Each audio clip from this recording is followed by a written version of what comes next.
Manila dito is they are living a very comfortable life doon sa Pilipinas. And here it comes in, kailangan namin maging independent.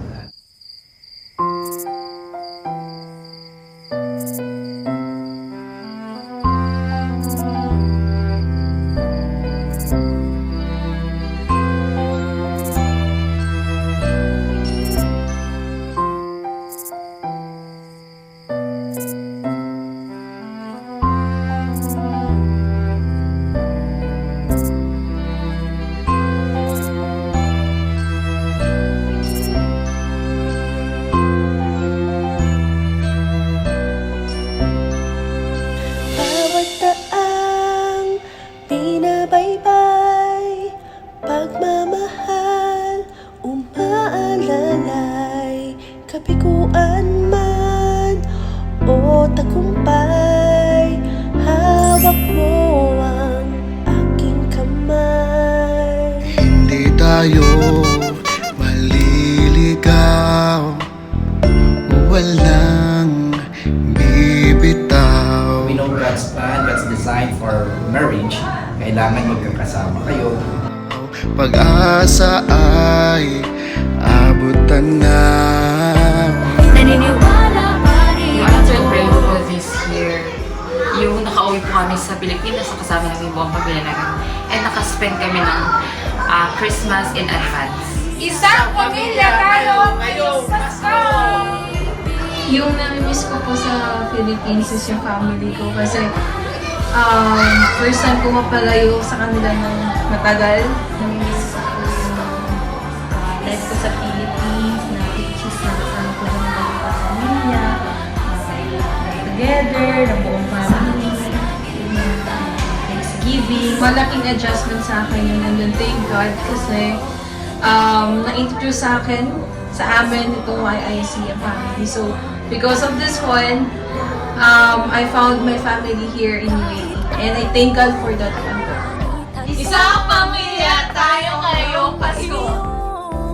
Now we can say that we really experience family together, meeting all the sacrifices, ng mga challenges, to be together, to work together sa family.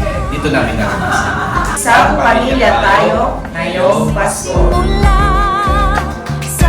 Before, we are just enduring our marriage. But now, by God's grace, we are enjoying each and every part of it. We are one in God's love. Isang pamilya tayo ngayong Pasko! Na magkakaisa tayo. Isang pamilya tayo ngayong Pasko! Isang pamilya tayo ngayong Pasko! Pamilya tayo. We are one in love. Lalo na sa Isang pamilya tayo ngayong Pasko. tayo. Pag-asa'y laging buhay.